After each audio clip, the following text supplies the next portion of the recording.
Centre of India TUCI Narayanpet జిల్లా మొదటి మహాసభ సందర్భంగా నారాయణపేట పట్టణంలో భారీ ప్రదర్శన నిర్వహించారు.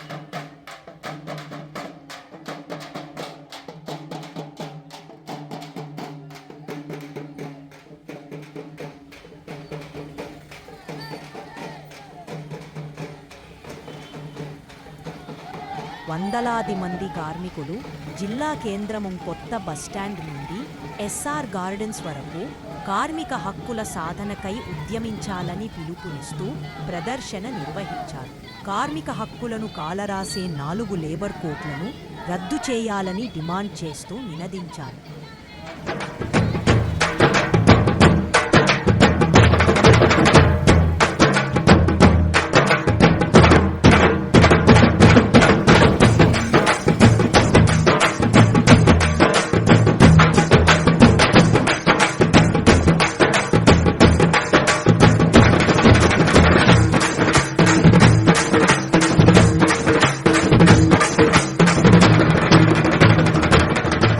అనంతరం జరిగిన బహిరంగ సభలో ముఖ్య వక్తగా హాజరైన సెంట్రల్ యూనివర్సిటీ ప్రొఫెసర్ లక్ష్మీనారాయణ మాట్లాడుతూ కార్మికులందరూ సంఘంగా ఉంటేనే సమస్యల పరిష్కారం చేసుకోగలుగుతామన్నారు. మనం శ్రమ చేసేవాళ్ళం, మనం కష్టపడేవాళ్ళం. అయితే ఈ కష్టాన్ని దోసుకునే వాళ్ళు ఇవాళ మనం ఒక్కరు పోయి ఏదన్నా నాకు ఈ సమస్య ఉంది, ఈ సమస్యకు మీరు సహాయం చేయాలంటే మనం ఒక్కరు పోతే ఎవరు చేయరు.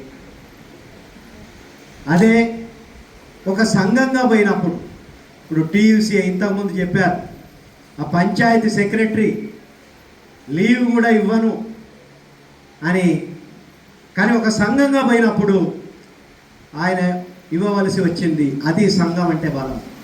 వాళ్ళ trade union centre of India ఎందుకు మనం బలోపేతం చేయాలి అని అంటే, మనం సంఘంగా ఉంటేనే మన సమస్యలకు పరిష్కారం. ఒక్కరిగా ఉంటే మనకు సమస్యలకు పరిష్కారం కావు. యాక్చువల్గా మీకు వచ్చే జీతాల కన్నా 5 రెట్లు 6 రెట్లు జీతాలు రావాలి. కానీ రాకుండా ఎక్కడికి పోతున్నాయి ఇవన్నీ? ఎక్కడికి పోతున్నాయి అంటే, ఇటు ప్రభుత్వం కానీ అటు ప్రైవేటు వ్యక్తులు కానీ మన శ్రమను దోచుకుంటున్నారు. ఈ శ్రమను దోచుకొని ఇవాళ ఈ దేశంలో ఈ పాంప్లెట్లోనే మీరు రాసుకున్నట్టు 1% అంటే 100 మంది ఉంటే ఒక్క ఆయన చేతిలోనే 40 రూపాయల ఆస్తులు ఉన్నాయి. 100 రూపాయలు ఉంటే ఒకటే మనిషి చేతిలో 40 రూపాయలు ఉంటే 50 మంది చేతిలో 3 రూపాయలు ఉన్నాయి. అంటే ఎంత తేడా ఉందో మీరు చూడొచ్చు.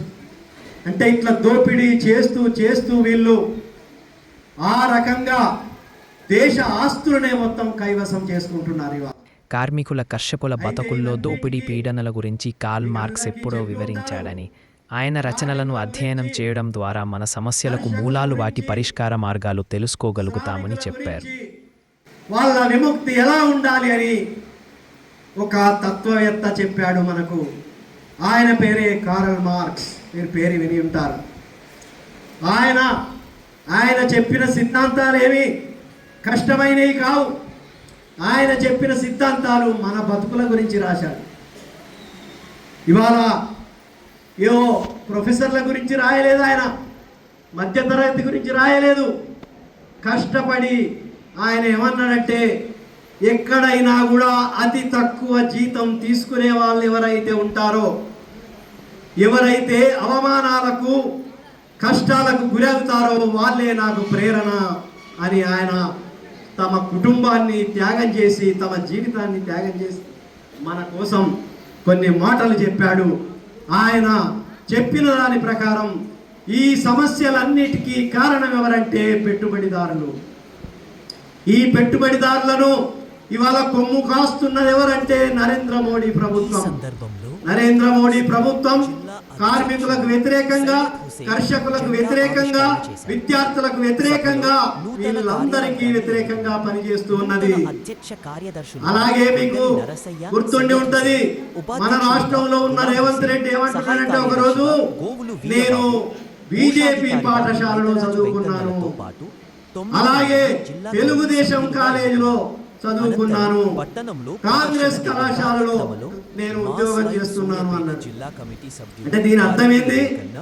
ఆయన ఈ మూడు పార్టీలు ఒక రకంగా చెప్పాలంటే దోపిడీ పార్టీలు ఇవన్నీ.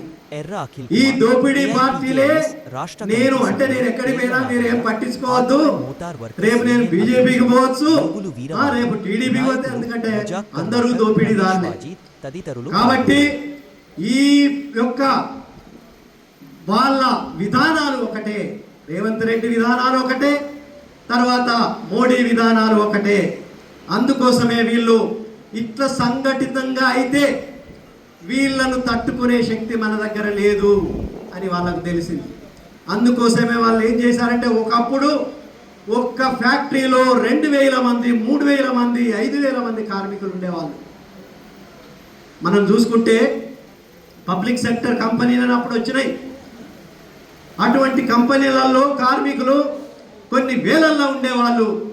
అయితే వేలల్లో ఎప్పుడైతే ఉన్నాయో వాళ్ళందరూ ఒక దగ్గరికి వచ్చి ఇట్లాగే ఒక కార్మిక సంఘం పెట్టి ఒకే దగ్గర ఉన్నారు కాబట్టి అందరూ ఒక దగ్గరికి రావడం ఈజీ. అందుకోసం ఒక దగ్గరికి వచ్చారు, సంఘాలు పెట్టుకున్నారు. సంఘాలు పెట్టుకొని జీతాలు పెంచుతారా లేదా అని అడిగి కొట్లాడి మెడలు వంచి వాళ్ళు జీతాలు పెంచుకుంటున్నారు. అయితే అలా జీతాలు పెంచడం వలన మనకందరికీ తెలుసు, జీతాలు పెరిగితే లాభాలు తగ్గుతాయి, లాభాలు పెరిగితే జీతాలు తగ్గుతాయి. ఇది ఒక సూత్రము. ఈ సూత్రానికి వ్యతిరేకంగా ఒక రకంగా చెప్పాలంటే కార్మిక వర్గం ఈ రకమైన ట్రేడ్ యూనియన్స్ పెట్టుకొని పోరాడితే ఆ లాభాలు తగ్గిపోయాయి. తగ్గిపోతే అప్పుడు వాళ్ళు బాగా ఆలోచించారు, ఏం చేయాలి, వీళ్ళను ఈ కార్మికులను ఎలా విడగొట్టాలి. వీళ్ళంతా ఐక్యమవుతున్నారు, ఐక్యమై సంఘాలు పెట్టుకుంటున్నారు. సంఘం తరఫున వచ్చి ఏది అడిగినా మేము ఇవ్వవలసిన పరిస్థితి వస్తుంది. ఎందుకంటే సంఘటిత శక్తి అనేది అంత గొప్పది. ఒక సంఘం ద్వారా వచ్చి వీళ్ళు అడిగితే మనం చేసేది ఏం లేదని గమనించి ఏం చేశారంటే, ఇక పెద్ద ఫ్యాక్టరీలు మేము పెట్టము, పెద్ద ఫ్యాక్టరీలు పెట్టకుండా ఏం చేస్తామంటే మేము చిన్న చిన్న ఫ్యాక్టరీలు పెడతాము. అంటే ఒకే ఫ్యాక్టరీలో తయారైన ఒక వస్తువును 4 భాగాలుగా విభజించి 4 చోట్లకు వాళ్ళను పంపించి, అంటే 2000 కార్మికులు ఒక దగ్గర ఉంటే దాన్ని 10 ముక్కలు చేసి అక్కడ ఒక 500, 300 ఉన్నట్టు మిగతా జిల్లాలకు అక్కడికి ఇక్కడకు చేసి ఇట్లా చేస్తే వీళ్ళు ఒక్క దగ్గరికి రారు.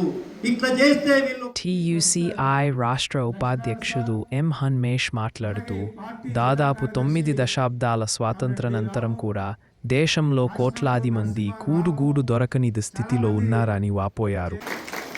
కాంగ్రెస్ 47లో స్వాతంత్రం వచ్చింది మనకి. ఇంకొక 10-12 ఏళ్ళు అయితే 100 సంవత్సరాలు కావడానికి సిద్ధమైంది. ఈరోజు 2025 కొనసాగుతున్నది. 47 నుంచి 2047కు ఇంకా కొద్ది సంవత్సరాలు మాత్రమే బాకీ ఉన్నదనేటువంటిది మనం అర్థం చేసుకోవాలి. అంటే ఇంకొక 10-20 ఏళ్లలో 100 సంవత్సరాలు అవుతున్నప్పటికీ కూడా ఈ దేశంలో ఉండేటటువంటి పుట్టిన బిడ్డకి ఒకనాడు 35 కోట్ల మంది మాత్రమే ఆ రోజు స్వాతంత్రం వచ్చినప్పుడు ఉన్నారు. ఈరోజు 2025లో 147 కోట్ల మంది ఈ దేశంలో పుట్టిన వాళ్ళు ఉన్నారు. ఈ దేశంలో ఉండే వాళ్ళు 147 కోట్ల మంది. ప్రపంచంలోనే అత్యధికమైనటువంటి జనాభా కలిగినటువంటి దేశం భారతదేశంగా ఈరోజు మనం చైనాను దాటి ఈరోజు ముందుకొచ్చాం. కానీ చైనా కంటే ముందుకొచ్చిన మనం చైనా కంటే 100 అడుగుల దూరంలో ఈరోజు మనం ఉన్నామనేటువంటిది ఈరోజు మనం అర్థం చేసుకోవాలి. ఈరోజు రేషన్ కార్డు కావాలంటే 10 కిలోమీటర్ల లైన్ ఉంటుంది. ఈరోజు మన రేవంత్ రెడ్డి ఇందిరమ్మ ఇల్లు ఇస్తానంటే ఒక 10 కిలోమీటర్ల దూరంలో లైన్ ఉంటుంది మనకు. ఉద్యోగాలు కావాలంటే 100 కిలోమీటర్ల లైను ఈ భారతదేశంలో ఉన్నది. నీకు ఇల్లు లేదు, నీకు రేషన్ కార్డు లేదు, నీకు చదువు లేదు, వైద్యం లేదు. ఈ 100 ఏండ్ల 80 ఏండ్ల కాలంలో ఏం పని చేసిండ్రు అనేటువంటిది అడగాలన్నా అడగకూడదా? మీరందరూ ఆలోచన చేయండి. ఈ దేశంలో పుట్టిన బిడ్డకు తినడానికి తిండి ఎందుకు లేదు? కట్టుకోవడానికి బట్ట ఎందుకు లేదు? ఇంతకు ముందే సారు చెప్పినట్టు వాడికి అవకాశం ఉండేటటువంటి చదువు ఎందుకు చదువు ఇప్పించడం లేదు అనేటువంటిది. సంపాదిస్తున్నటువంటి దాంట్లో 70-80% ఒక్క చదువుకు, ఒక వైద్యానికి అంటే రోగానికే ఖర్చు పెడుతున్నామంటే ఏం బతుకుతున్నాం ఈ దేశంలో అనేటువంటిది అడగాలనా లేదా? మీరందరూ ఆలోచన చేయండి. ఇంతటి అడగటం అనేటువంటిది అడగటం ప్రారంభమైతేనే కామ్రేడ్ కిరణ్ చెప్పాడు, చిన్న సమస్యలను కూడా కలిసి కట్టుగా మాట్లాడితే తప్ప తొక్కలేనటువంటి పరిస్థితి ఈ రాష్ట్రంలో, దేశంలో ఎందుకు ఉంది అనేటువంటిది మనం అందరం కూడా ఆలోచన చేయవలసిన అవసరం ఉన్నది. కాంగ్రెస్ పార్టీ పరిపాలన చేసింది, దశాబ్దాల పాటు పరిపాలన చేసింది. నరేంద్ర మోడీ వచ్చిండు, 11 సంవత్సరాలు అవుతున్నది, 3వసారి కూడా అధికారంలోకి వచ్చిండు. అధికారంలోకి రావడం కాదు, ఈ దేశంలో ఉండే వాళ్ళకి 2 కోట్ల ఉద్యోగాలు ఇస్తా, ప్రతి మనిషికి 15 లక్షల రూపాయలు అకౌంట్లు తెరిస్తే చాలు, నేను 15 లక్షల రూపాయలు ఇస్తా అంటే 28 కోట్ల ఖాతాలు తెరిస్తే ఈ రోజుకి ఖాతాల్లో ఈగలు కనబడుతున్నాయి కానీ లక్షలు ఆడున్నాయో మనకు తెలవనటువంటి పరిస్థితి. అబద్ధాలు ఎవరు మాట్లాడుతున్నారు, నిజాలు ఎవరు మాట్లాడుతున్నారు అనేటువంటిది మనం అర్థం చేసుకోవాలా. కాంగ్రెస్ పార్టీ మీద తల్లి కొడుకు కలిసి ఈ దేశాన్ని నాశనం చేసిందని మాట్లాడిన నరేంద్ర మోడీ, అమిత్ షాలు ఈరోజు దేశాన్ని ఏం చేస్తున్నారు అనేటువంటిది కూడా మనం ఆలోచన చేయాలి. మందిని నాశనం చేస్తున్నారు, దేశాన్ని విధ్వంసం చేస్తున్నారు, దేశంలో ఉండేటటువంటి మతాల మధ్య ఒకరికి చిచ్చు పెట్టి చంపుకుని ఒక రక్తపాతాన్ని సృష్టిస్తున్నటువంటి ఒక భయోత్పాత భారతదేశంగా మలుస్తున్నటువంటి స్థితి భారతీయ జనతా పార్టీ వల్ల జరుగుతుందా లేదా మీరు ఆలోచన చేయండి. ఒకనాడు ఉద్యోగాలు ప్రైవేట్గా ఉంటే ప్రభుత్వాలు దాన్ని ప్రభుత్వంలోకి తీసుకొచ్చినాయి.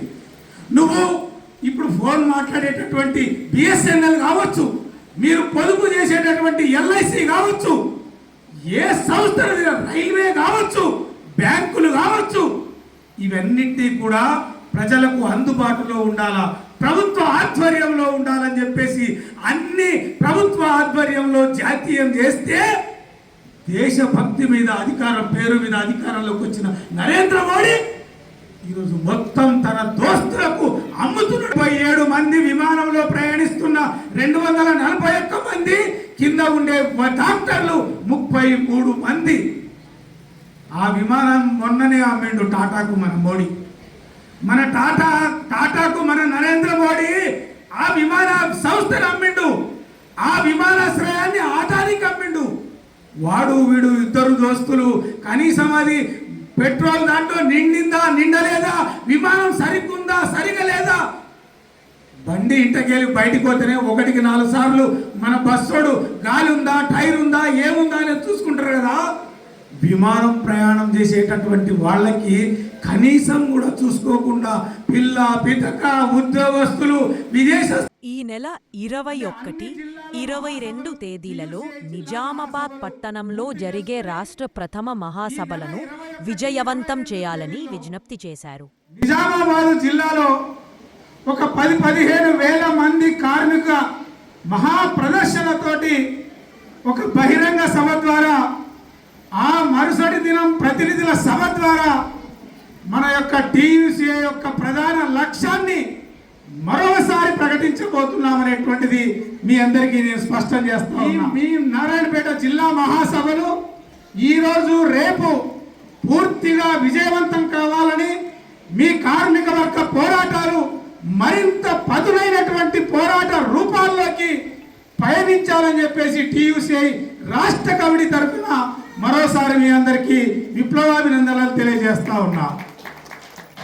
మహాసభలో సిపిఐఎంఎల్ మాస్ లైన్ నారాయణపేట జిల్లా కార్యదర్శి బీరాము, డివిజన్ కార్యదర్శి కె కాశీనాథ్, జిల్లా నాయకులు కాళేశ్వర్, బి యాదగిరి, పిఓడబ్ల్యూ రాష్ట్ర కార్యదర్శి జయ, పీడీఎస్యు జాతీయ నాయకులు పెద్దేంటి రామకృష్ణ, అరుణోదయ రాష్ట్ర కార్యదర్శి కె కృష్ణ, టీయూసీఐ జిల్లా అధ్యక్ష కార్యదర్శులు Kiran, Narasimha, mass line party పట్టణ కార్యదర్శి కేంచనారాయణ, జిల్లా అధ్యక్షులు సాయి, రైతు సంఘ నాయకులు ప్రశాంత్, కొండ నరసింహులు, పీవైఎల్ జిల్లా కార్యదర్శి ప్రతాప్, పిఓడబ్ల్యూ జిల్లా అధ్యక్ష కార్యదర్శులు శారద, సౌజన్య, రైతు కూలీ సంఘ నేతలు బాలకృష్ణ, చెన్నారెడ్డి, నారాయణ, వెంకటరెడ్డి నాయకులు బోయిన్పల్లి రాము, ఎదిరెంటి Narasimha, చెన్నప్పారాజు, AG బుట్టో, Haji, mass line నాయకులు శివాజీ తదితరులు వందలాది మంది కార్మికులు హాజరయ్యారు.